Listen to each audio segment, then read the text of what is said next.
स्वागत है आप सभी का आरबीसी क्लासेस में। हम संविधान के अपने अगले भाग को देखेंगे। इसके पहले हमने संविधान के विकास क्रम को देखा है, किस तरह से 1600 में आई ईस्ट इंडिया कंपनी ने 1757 की प्लासी की लड़ाई के बाद 1857 की क्रांति तक शासन किया। उसके बाद फिर ब्रिटिश ताज ने किस तरह से 1 नवंबर 1858 से लेकर 15 अगस्त 1947 के पहले तक शासन किया। उसमें आए हुए बहुत सारे अधिनियम जो कि भारतीय संविधान का हिस्सा बने, किस तरह से भारतीय संविधान के बहुत सारे देशों से प्रावधान लिए गए, मूल अधिकार अमेरिका से, मूल कर्तव्य रूस से, नीति निदेशक तत्व आयरलैंड से, ये सारी चीज़ें ली गई हैं भारतीय संविधान में। संविधान के भाग को हमने देखा, संविधान की अनुसूचियां हमने देख ली हैं। इन सभी का पीडीएफ आपको टेलीग्राम पे आरबीसी क्लासेस 2023 के नाम से बने ग्रुप में मिल सकता है। उससे जुड़ने के लिए आप डिस्क्रिप्शन में दिए हुए लिंक पे भी क्लिक कर सकते हैं। प्रीवियस वीडियोस का लिंक भी टेलीग्राम डिस्क्रिप्शन में, इसी यूट्यूब वीडियो के नीचे डिस्क्रिप्शन में दिया हुआ है, आप वहाँ से जुड़ के ले सकते हैं। अब हम आगे देखते हैं भारत के संविधान में जो भाग 1 में संघ राज्य क्षेत्र के बारे में विस्तृत वर्णन है, उसके बारे में एक एक करके देखते हैं। संघ और उसके राज्य क्षेत्र से पिछले वर्ष में आए हुए कुछ प्रश्न आपको दिख रहे होंगे, जिसमें पूछा गया है कि अनुच्छेद 1 में क्या कहा गया है। तो भारत राज्यों का संघ है, ये बताया गया है। भाषाई आधार पर राज्य का गठन आंध्र प्रदेश का सबसे पहले हुआ था 1953 में, ये भी क्वेश्चन यूपीपीएससी में आया हुआ है। फिर आगे ये है कि 3 राज्य जो कि 552 रियासत में से 3 जो थे वो नहीं मिल पाई थी, जूनागढ़, हैदराबाद, जम्मू कश्मीर। तो जूनागढ़ जनमत संग्रह, हैदराबाद ऑपरेशन पोलो और जम्मू कश्मीर राजा हरि सिंह के विलय पत्र द्वारा भारत में इनका विलय होता है। ये क्वेश्चन भी आपका पूछा हुआ है यूपीपीसीएस में। फिर आपका भारतीय संघ का अंग बनाने में सबसे महत्वपूर्ण भूमिका किसने निभाई, तो सरदार पटेल का नाम तो आप लोग सब जानते हैं, वीपी मेनन का भी नाम आता है इसमें। इसी तरह से आप क्वेश्चन देख लेंगे। आगे अब हम संघ एवं उसका राज्य क्षेत्र के बारे में देखते हैं, जो कि भाग 1 में अनुच्छेद 1 से 4 तक इसकी व्याख्या की गई है। अनुच्छेद 1 भारत राज्यों का संघ होगा। आप लोग को पता है राज्य क्या होता है। राज्य यानी कि एक सरकार, राज्य यानी कि राजा के अधीन कोई एक क्षेत्र जिसमें उसकी सरकार चलती है। जैसे लोग बोलता नहीं है इस गांव में हमारा राज चलता है, मतलब उसका एक सरकार चलता है, वही बड़ा होकर एक राज्य बनता है। तो राज्य में राज्य की सरकार चलती है। उसी प्रकार संघ यानी कि समूह। तो भारत क्या है, राज्यों का संघ है, यानी कि राज्यों का समूह है, उसी को भारत कहा गया है। आगे हम जब बढ़ते हैं तो अनुच्छेद 2 में नए राज्यों का प्रवेश या स्थापना। नए राज्यों का प्रवेश, जैसे भारत अगर किसी विदेशी भूभाग पे हमारा अगर कब्जा होता है, मतलब किसी तरह से हम लोग विदेशी भूभाग को अर्जित करते हैं, या फिर विदेश का कोई भाग हमारे अंदर सम्मिलित होता है, जैसे कोई देश बोल दिया कि बांग्लादेश ने बोल दिया कि हम भारत में सम्मिलित होना चाहते हैं, तो भारत को सरकार को ये है अधिकार कि उसको अपना ये राज्य में स्थापना या प्रवेश उसको दे सकता है, और उसका नाम वगैरह जो भी अपना चेंज कर सकता है। ये नए राज्यों के प्रवेश के लिए इसी आधार पे हमारा गोवा, पांडिचेरी, इस सब का अधिग्रहण हुआ था पुर्तगालियों से 1961 में, क्योंकि 1947 में तो वो गए नहीं, फिर बाद में उनका धीरे धीरे अधिग्रहण हुआ। फिर अनुच्छेद 3 में आता है नए राज्यों का निर्माण और वर्तमान राज्यों की सीमा नाम में परिवर्तन।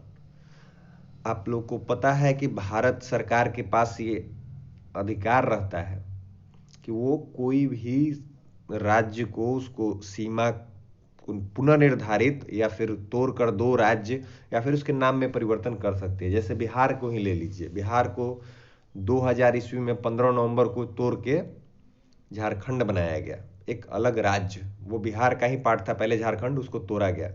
उसके बाद फिर आंध्र प्रदेश को तोड़कर तेलंगाना 2014 में बनाया जाता है। जम्मू कश्मीर को तोड़कर 2019 में 31 अक्टूबर को 2 अलग अलग यूटी बनाए जाते हैं, जम्मू और कश्मीर। तो ये नए राज्य निर्माण के लिए संविधान में प्रावधान है कि संसद बना सकते हैं, इसके लिए राष्ट्रपति की अनुशंसा आवश्यक है। राष्ट्रपति से अनुशंसा मांगी जाएगी और राष्ट्रपति संबंधित राज्य को भेजेंगे। जैसे मान लीजिए बिहार को हमको एक पार्ट और बनाना है, मिथिला की मांग चल रही है, तो मान लीजिए अगर मिथिला बनाना है तो मिथिला बनाने के लिए सबसे पहले संसद राष्ट्रपति को भेजेंगी प्रस्ताव, राष्ट्रपति राज्य सरकार यानी बिहार सरकार को भेजेंगे। बिहार सरकार अब उस पर क्या जवाब देती है, निगेटिव या पॉजिटिव, दोनों ही स्थिति में राष्ट्रपति उसको मानने के लिए बाध्य नहीं है। राष्ट्रपति अपनी संस्तुति कर देंगे कि हाँ ये नया राज्य बनाना है, तो फिर संसद बना देगी, नया राज्य का निर्माण हो जाएगा। फिर अनुच्छेद 4 में आपको दिया गया है कि अनुच्छेद 2 और 3 के अधीन जो भी निर्मित कोई भी कानून होगा संविधान में संशोधन नहीं समझा जाएगा। यानी कि ये नया कानून नहीं है, ये पहले से कानून है। संशोधन कब होता है? जब संविधान में कुछ परिवर्तन करना होता है तब। और संशोधन के लिए आप लोग जानते हैं भाग 20 के अनुच्छेद 368 में दिया गया है। ठीक है। उसके बाद आप आइए, राज्यों एवं संघ शासित के नाम, क्षेत्र विस्तार पहली अनुसूची में ही है। वर्तमान में भारत में कितने राज्य हैं? 28 राज्य और 8 केंद्र शासित प्रदेश हैं। संविधान के जितने भी उपबंध हैं वो सभी राज्यों पे समान रूप से लागू होते हैं, लेकिन कुछ उपबंध कुछ विशेष राज्यों पर लागू नहीं होते। जैसे पहले आप लोग जानते हैं धारा 370 जम्मू कश्मीर के एक विशेष राज्य का दर्जा के लिए दिया गया था, वो धारा 370 अब समाप्त हो गई है और अब जम्मू कश्मीर पर भी समान नियम लागू होते हैं। लेकिन अभी भी अनुच्छेद 371 के अंतर्गत कुछ राज्य हैं, जैसे अपना गुजरात हो गया, असम, नागालैंड, ये सभी राज्य, आंध्र प्रदेश, ये सभी राज्य कुछ विशेष इनको छूट मिला हुआ है। उसी में कुछ और राज्य हैं जो कि 5वीं 6ठी अनुसूची में शामिल क्षेत्र हैं। जैसे 5वीं अनुसूची में कोई अनुसूचित क्षेत्र हो गया, 6ठी अनुसूची में शामिल ATMM यानी कि असम, त्रिपुरा, मणिपुर, मेघालय, इन्हीं राज्यों को मिला हुआ है। जैसे असम में है बोडोलैंड क्षेत्र, मेघालय में है अपना ये गारो, खासी, जयंतिया, ये तीनों जिला जो हैं इनको अपना स्वायत्त क्षेत्र मिला हुआ है, तो इनके ऊपर संविधान के उपबंध लागू नहीं होते हैं। फिर अनुच्छेद 3 ही प्रावधान करता है कि भारत विभक्त राज्यों का विभाजित संघ है। ठीक है। पहले राज्यों को एक क्षेत्रीय परिषद भी है अपना, 1956 में क्षेत्रीय परिषद का गठन किया गया था। भारत में 5 क्षेत्रीय परिषद है, उत्तर, दक्षिण, पूर्व, पश्चिम और केंद्रीय।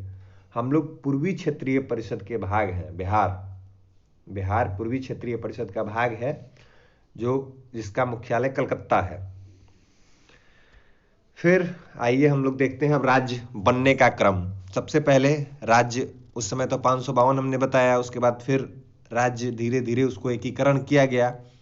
उसी में मांग उठ रही थी कि हाँ भाषाई आधार पर राज्य का गठन किया जाए। बहुत सारे बहुभाषी हमारा देश है, तो उसमें बहुत सारे भाषाविद लोग कह रहे थे कि हम एक जैसे तमिल राज्य बनाया जाए, एक हिंदी राज्य बनाया जाए, एक पंजाबी राज्य बनाया जाए।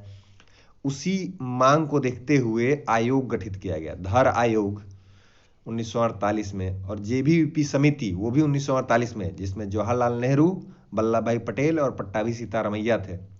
इन्होंने भाषाई आधार पर राज्य के गठन को अस्वीकार कर दिया गया। फिर 1953 में आप लोग जानते हैं आंध्र प्रदेश राज्य का गठन होता है। आंध्र प्रदेश राज्य के गठन के लिए भी बहुत मांग, मतलब विद्रोह एक हुआ था। पट्टाभी सीतारामल्लू जो थे उन्होंने आमरण अनशन किया और 58 दिन के बाद उनकी मृत्यु हो गई। उसके बाद भारी विद्रोह के चलते 1953 में पहला भाषाई आधार पर राज्य जो गठित किया गया वो आंध्र प्रदेश गठित किया गया। उसी समय एक आयोग भी गठित किया गया, फजल अली आयोग। उन्होंने भाषाई आधार पे राज्य का गठन तो स्वीकार किया, लेकिन कुछ शर्त लगाई, क्योंकि भाषा तो अपने पास 2000 से अधिक बोली जाती है, तो कितने राज्य का गठन होगा। तो उन्होंने कुछ शर्त बताया कि प्रशासनिक स्तर भी देखा जाए, और भी कुछ कुछ बताया था इसमें।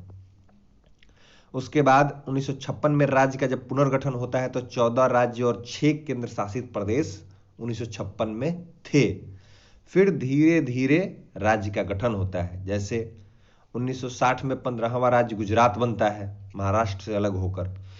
फिर 16वां राज्य नागालैंड 1963 में बनता है। और 17वां राज्य, एक आयोग गठित हुआ था, शाह आयोग, उसी की सिफारिश पे 17वां राज्य जो है हरियाणा बनता है। और हरियाणा के साथ साथ ही पहले पंजाब पेप्सू जो था, हरियाणा के साथ साथ हिमाचल प्रदेश और चंडीगढ़ भी अलग होते हैं। तो हरियाणा 1966 में राज्य बन जाता है।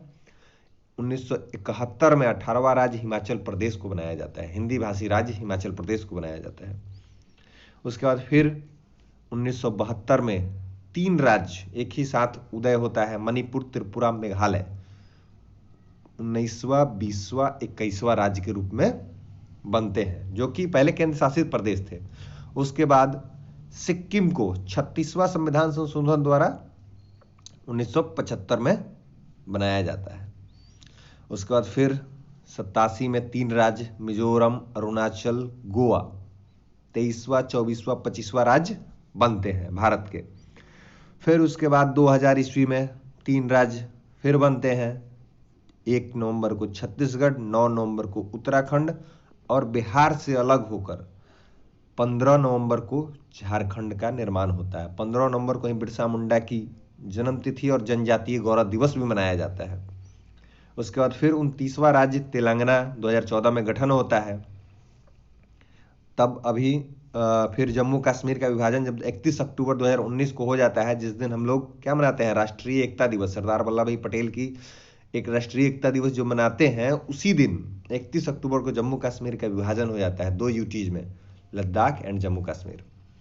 फिर दादर नगर हवेली प्लस दमन एवं दीव का एकीकरण हो जाता है 26 जनवरी 2020 को। तभी भारत में कितने राज्य हैं? 28 राज्य और 8 केंद्र शासित प्रदेश। आगे हम फिर देखेंगे भारत में नागरिकता, मूल अधिकार, ये सभी प्रावधानों को हम अगली कक्षा में देखेंगे। तब तक स्वस्थ रहिए, मस्त रहिए।